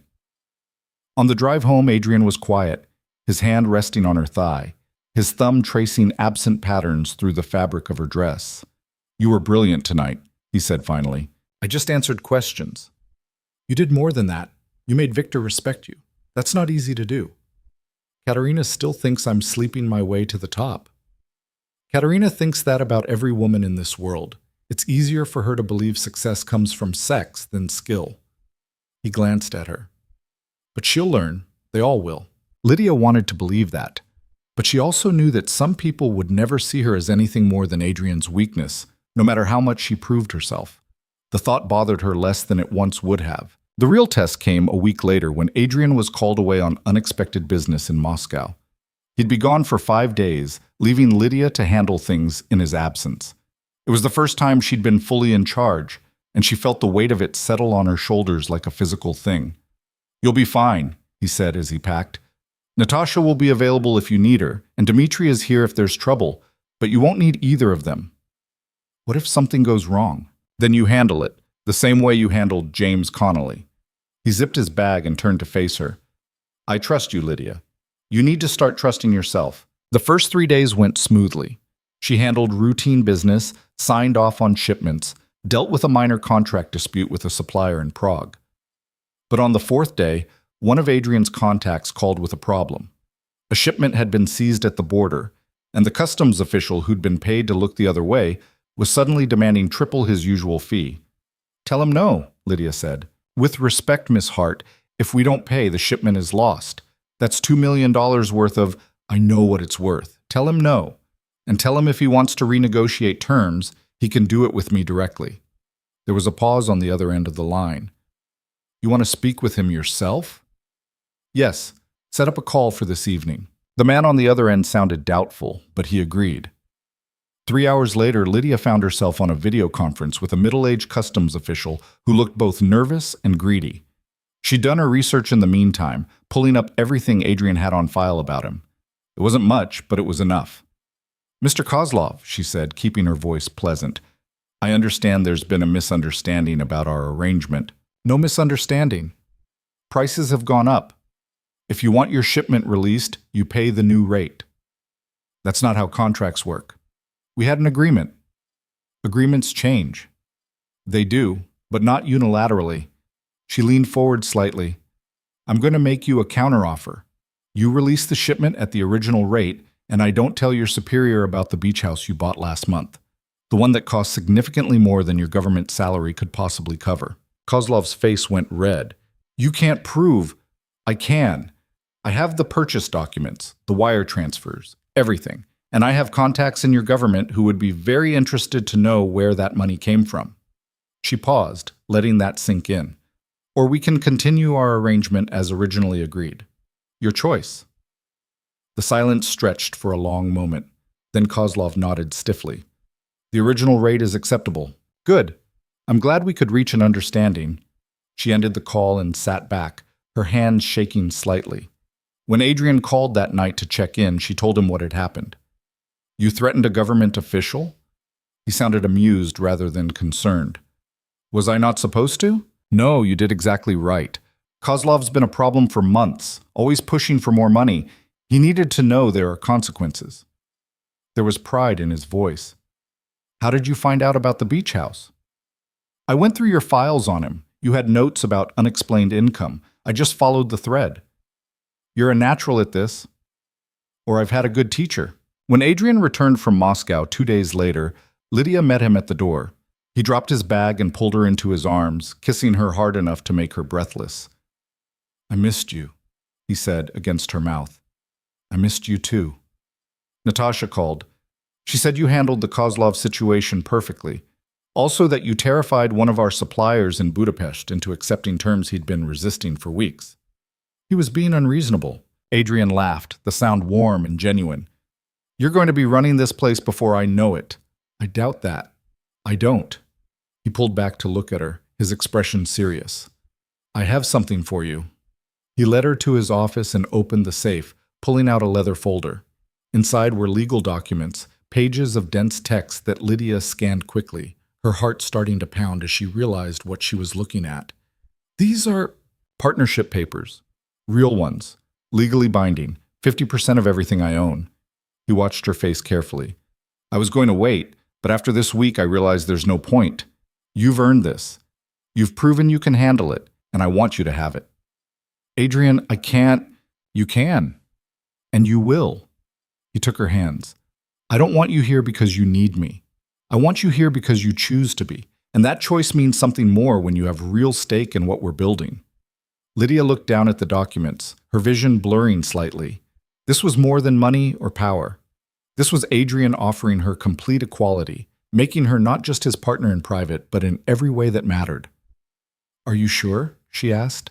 I've never been more sure of anything.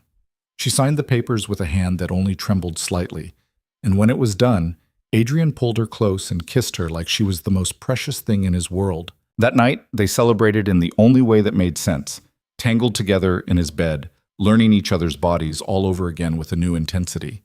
When it was over and she lay against his chest, listening to his heartbeat slow, she felt something settle into place inside her.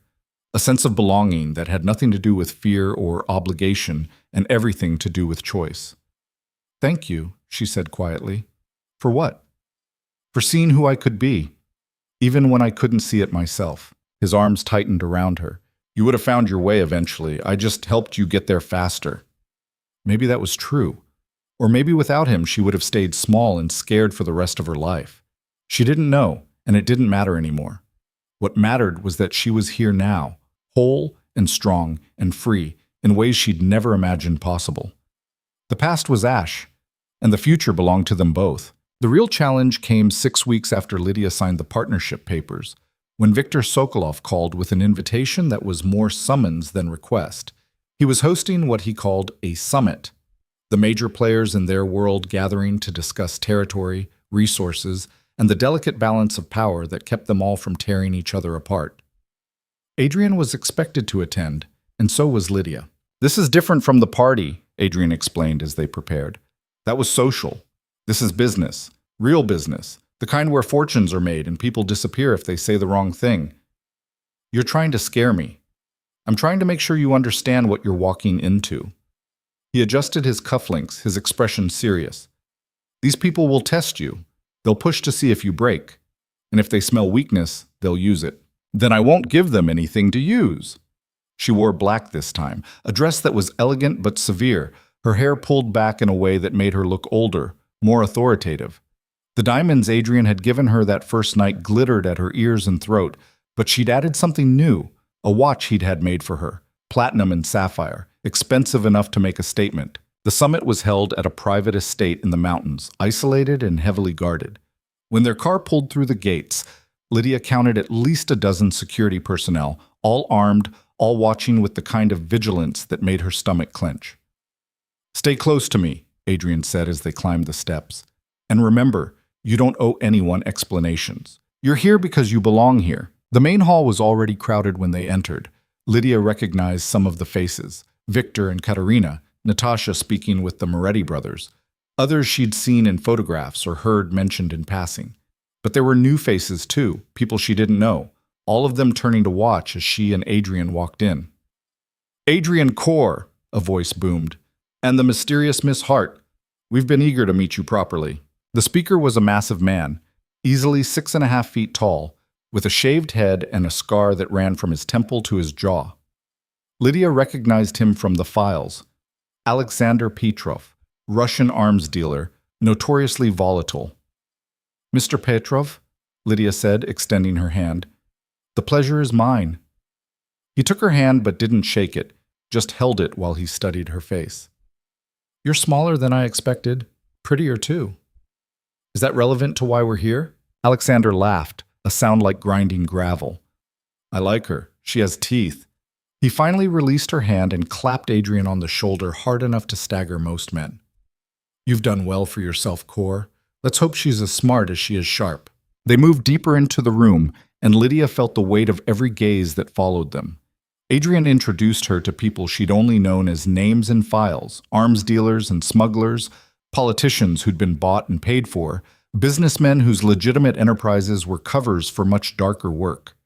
Each handshake, each polite exchange felt like a test she couldn't afford to fail. Victor eventually called everyone to order, leading them into a conference room where a massive table dominated the space. Adrian took a seat near the head, and Lydia sat beside him, acutely aware that she was one of only 3 women in the room. The others were Natasha and a woman named Elena, who controlled most of the drug trade through South America. "Thank you all for coming," Victor said once everyone was settled. "We have much to discuss. The situation in the Balkans has become unstable. The new government is making noise about cracking down on our operations. We need to decide how to respond." The conversation that followed was brutal in its efficiency. These people didn't waste time with pleasantries or diplomacy. They stated their positions, defended their interests, and pushed back hard when anyone challenged them. Lydia listened carefully, tracking the shifting alliances in the room, noting who deferred to whom and where the real power lay. When the discussion turned to supply routes through Eastern Europe, her territory now, Adrian glanced at her, a silent invitation to speak. Her heart hammered, but she kept her voice steady. "If I may," she said, and the room went quiet. "The problem isn't the new government, it's that we've been using the same routes for 3 years. They're predictable, which makes them vulnerable. I've been working with our contacts in Poland and Romania on alternatives.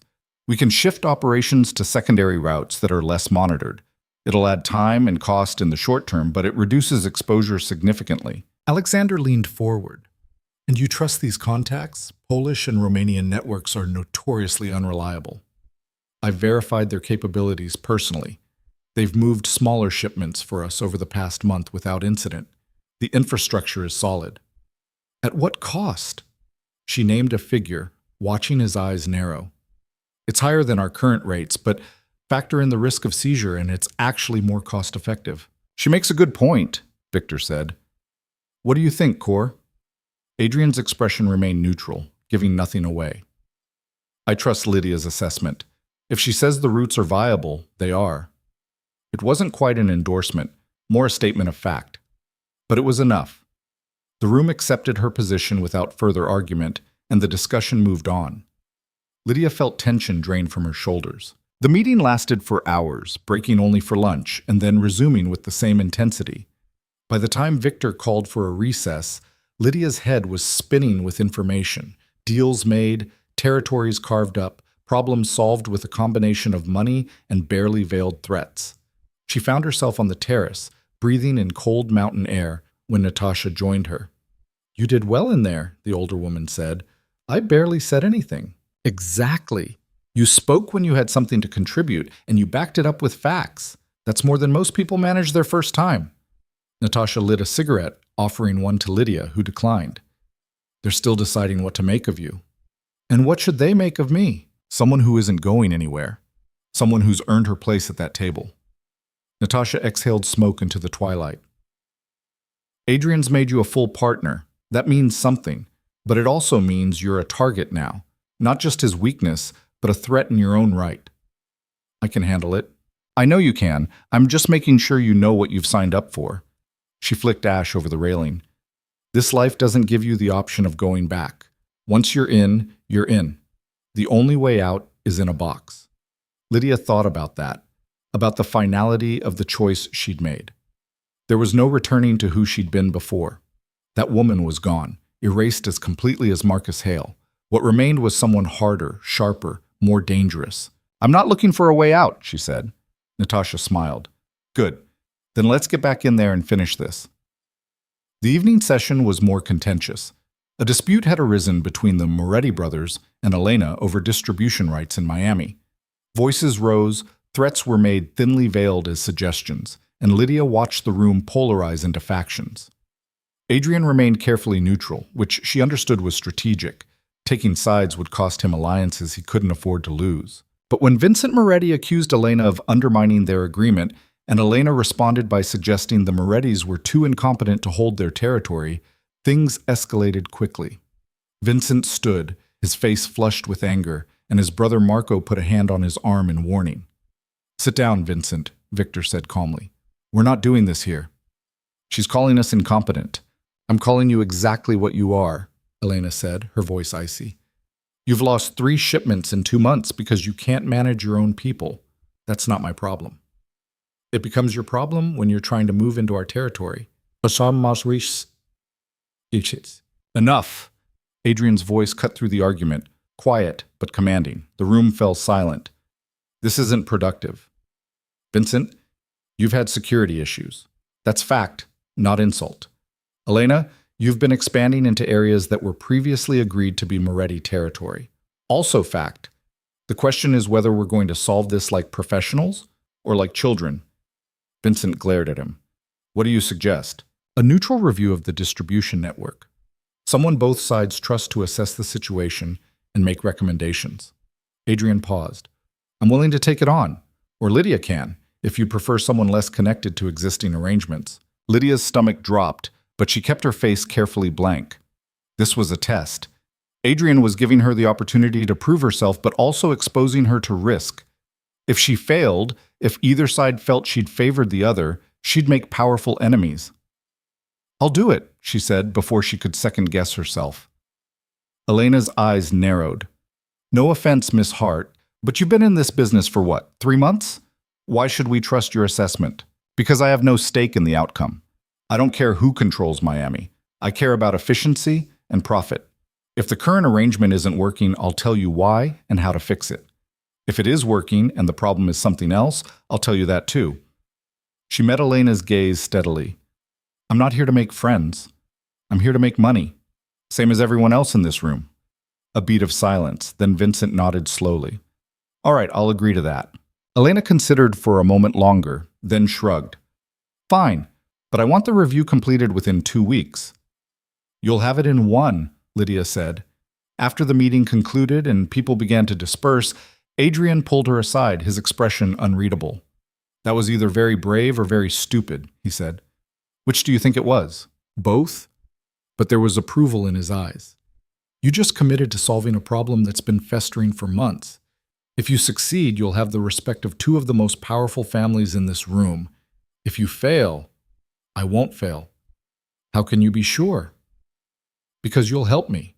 And because I'm not going to let Vincent Moretti or Elena, whoever she is, intimidate me into making a mistake. Adrian smiled, and it was the kind of smile that made her heart race.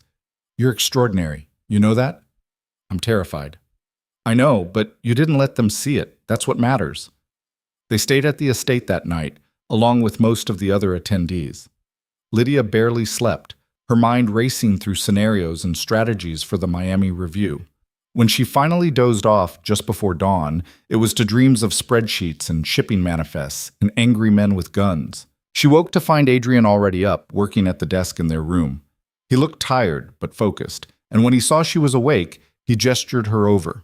I've been pulling files on the Miami situation, he said. You're going to need context before you start. For the next several hours, he walked her through everything he knew. The history of the Moretti family's operations, Elena's expansion over the past year, the specific shipments that had been lost and under what circumstances. It was a tangled mess of competing interests and unclear communication, made worse by pride and territorial instinct. The problem is that both sides think they're right, Adrian said. And in a way, they both are. The Morettis have historical claim to the territory, but they've been sloppy.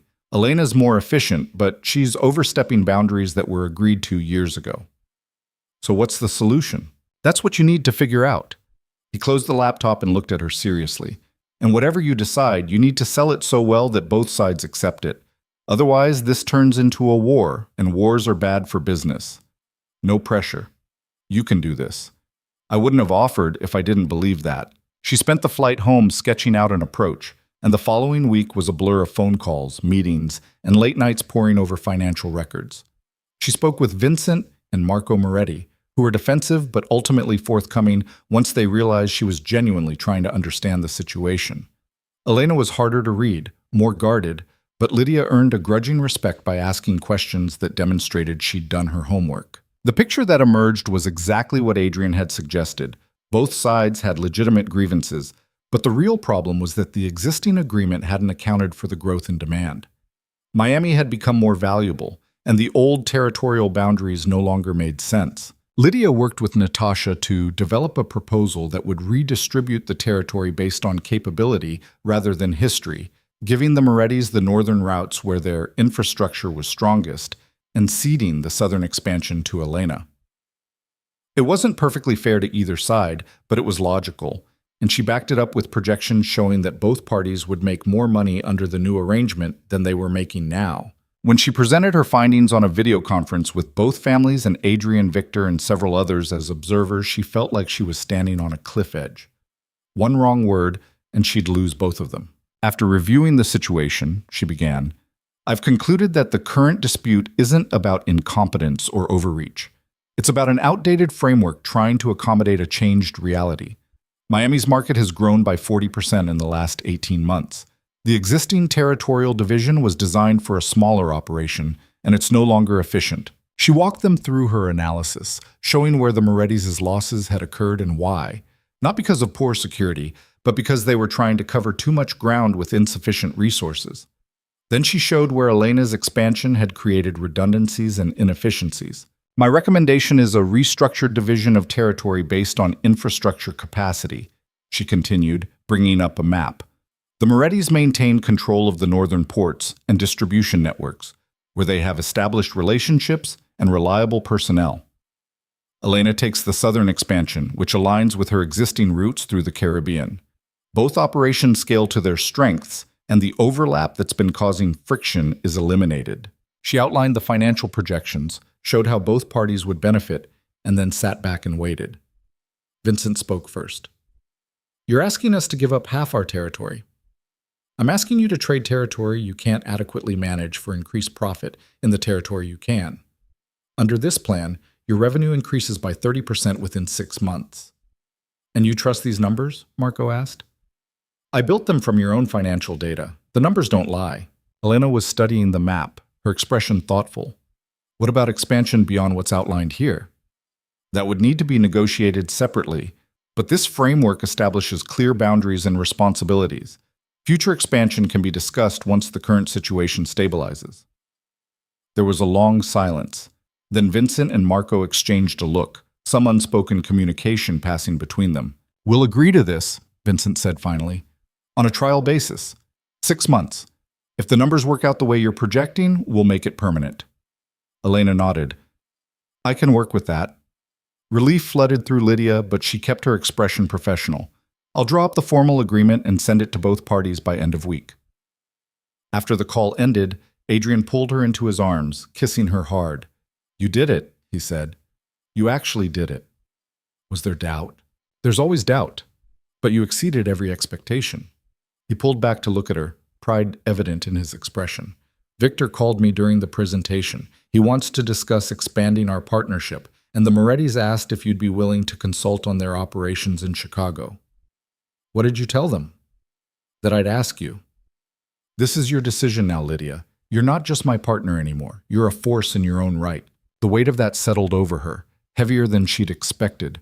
She thought about the woman she'd been 6 months ago, hiding bruises and flinching at shadows. That woman would never have believed she could end up here, negotiating deals between crime families, earning the respect of people who built empires on violence and cunning. I want to take the Chicago job, she said, but I need you to promise me something. What? Don't protect me from the hard parts anymore. If there's danger, if there's risk, I need to know. I need to face it. I can't be your equal if you're still treating me like I might break. Adrian studied her for a long moment, then nodded slowly. All right. No more protection. We're partners in everything. Everything. The Chicago job took her away from the estate for 2 weeks, and it was harder than anything she'd done before. The Moretti's operations were a mess. Disorganized, inefficient, hemorrhaging money through a combination of poor planning and outright theft from within their own organization. Lydia worked 18-hour days, untangling the chaos, identifying the problems, and implementing solutions that were met with resistance at every turn. One of Vincent's lieutenants, a man named Sal, who'd been running the Chicago operation for years, took particular offense to her presence. "You think you can just walk in here and tell us how to run our business?" he said during a meeting that had already lasted 3 hours. "You don't know shit about this city." "You're right," Lydia said calmly. "I don't know Chicago, but I know numbers, and your numbers are terrible. You're losing money on routes that should be profitable, and you're paying people who aren't doing their jobs. Either you want to fix it or you don't, but don't waste my time pretending the problem doesn't exist." Sal's face flushed red. "You've got a mouth on you, lady. And you've got a leak in your distribution network that's costing the family $200,000 a month. Would you like me to tell you who it is, or would you rather keep posturing?" The room went silent. Sal stared at her, and Lydia held his gaze without flinching. Finally, Marco Moretti, who'd been observing quietly, spoke up. "Tell us." She laid out the evidence she'd gathered: shipping manifests that didn't match inventory, payments to a distributor who didn't exist, money that had been systematically siphoned off over the past year. The trail led directly to one of Sal's most trusted people, a man who'd been with the family for a decade. "You're sure about this?" Marco asked. "Completely." Sal looked like he'd been punched in the gut. "Tony? You're saying Tony's been stealing from us?" "I'm saying the evidence points to him. What you do with that information is up to you." What they did was have Tony picked up that night. Lydia didn't ask what happened to him afterward, and they didn't volunteer the information.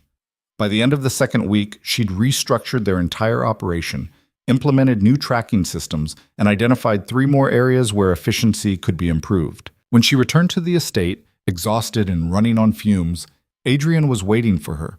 He took one look at her face and pulled her into his arms. "That bad?" he asked. "That good. I fixed it. All of it." She buried her face in his chest, breathing in the familiar scent of him. "And I'm never doing that again." He laughed, the sound rumbling through his chest. "Yes, you are. The Moretti's called. They want you to look at their operations in 3 other cities." "Absolutely not. I told them you'd think about it." She pulled back to glare at him. "You told them what?" "That you'd think about it, because you're brilliant at this, and they know it, and they're willing to pay extremely well for your time." He brushed a strand of hair from her face. "But it's your choice. You can take the jobs, or you can tell them no. I'll support whatever you decide." Lydia thought about the exhaustion and frustration, but also about the satisfaction of solving problems that had seemed unsolvable, about the respect she'd earned, not because of Adrian, but because of her own skill and determination. "I'll think about it," she said finally. "That's my girl." The months that followed brought a rhythm to their life that felt almost normal, despite the circumstances. Lydia took on more consulting work, building a reputation as someone who could fix broken operations and mediate disputes. Adrian continued to expand his empire, but now he did it with her at his side, making decisions together, planning strategy together, building something that belonged to both of them equally. They still had enemies. There were still threats, still moments when danger felt close enough to touch. But Lydia had learned to navigate that world with the same skill she brought to everything else. She knew when to push and when to retreat, when to show strength and when to show mercy. One evening, nearly a year after she'd first walked into Adrian's office, with bruises hidden under her sleeves, they stood on the cliffs behind the estate, watching the sun set over the ocean. The air was cool, carrying the salt smell of the sea, and Lydia felt something settle inside her, a peace she'd never expected to find. "Do you ever miss it?" Adrian asked. "The life you had before?" "No, that wasn't living. That was just surviving." She leaned against him, his arm coming around her shoulders. "This is living. Even the dangerous parts?" "Especially the dangerous parts. They remind me I'm not helpless anymore, that I have choices." He pressed a kiss to her temple. "You always had choices. You just didn't know it." "Maybe. But I know it now." She turned to face him, taking his hands in hers. "I'm not the woman you saved anymore, Adrian. I'm the woman who saved herself. You just showed me how." His expression softened in a way she rarely saw, vulnerability breaking through the carefully maintained control. "You saved me too. You know that, right? I was so focused on building power, on being untouchable, that I forgot what it was like to actually live. You reminded me." They stood like that as the sun dipped below the horizon, painting the sky in shades of orange and purple and gold. Behind them, the estate rose like a fortress, a monument to everything they'd built together. Ahead, the ocean stretched endlessly, full of possibility and promise. Lydia thought about the journey that had brought her here, through pain and fear, through transformation and revelation, through the slow, difficult work of becoming someone new.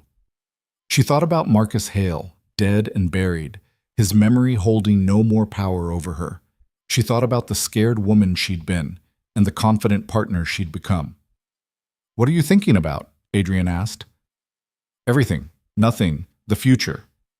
"And what does the future look like?" She smiled, turning to kiss him softly. "Like this. Exactly like this." They walked back to the house hand in hand, and as they crossed the threshold, Lydia felt the last ghost of her past finally dissolve. She wasn't running anymore. She wasn't hiding. She was exactly where she belonged, with the man who'd seen her potential when she couldn't see it herself, building an empire that belonged to them both. The woman who'd once lived in fear was gone, replaced by someone stronger, sharper, more dangerous. Someone who knew her worth and refused to settle for less. Someone who'd learned that sometimes the only way to find yourself was to burn down everything you'd been told you were supposed to be and build something new from the ashes. And as the door closed behind them, shutting out the wind and the sound of the waves, Lydia realized she wouldn't change a single thing. Not the pain that had brought her here, not the darkness she'd walked through, not even the terrible choices that had freed her, because all of it, every scar, every lesson, every moment of terror and triumph, had led to this. To a life lived on her own terms, with a man who was her equal in every way that mattered. To power earned rather than given, respect demanded rather than begged for. She'd started this journey as prey. She'd ended it as a predator, and she'd never felt more alive.